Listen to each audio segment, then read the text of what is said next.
ইসরায়েলের মধ্যাঞ্চলে ইরানের ক্ষেপণাস্ত্র হামলার সময় ক্লাস্টার বোমার সাবমিউনিশন আকাশ থেকে পড়ার দৃশ্য সামাজিক যোগাযোগ মাধ্যমে ছড়িয়ে পড়েছে।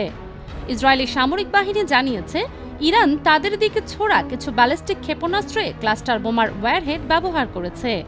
টাইমস অফ ইসরায়েল বলছে, ভিডিও ফুটেজে দেখা গেছে আকাশ থেকে একাধিক ছোট বিস্ফোরক মাটির দিকে পড়ছে।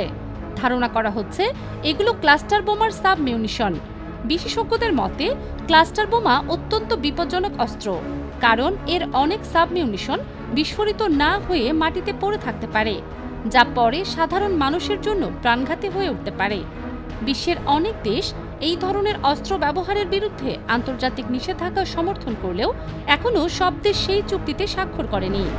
ইরান ও ইসরায়েলের মধ্যে চলমান সামরিক উত্তেজনার মধ্যেই এই হামলার ঘটনা সামনে এলো। দুই পক্ষের পাল্টাপাল্টি হামলায় ইতিমধ্যেই অঞ্চল জুড়ে উদ্বেগ আরও বেড়েছে।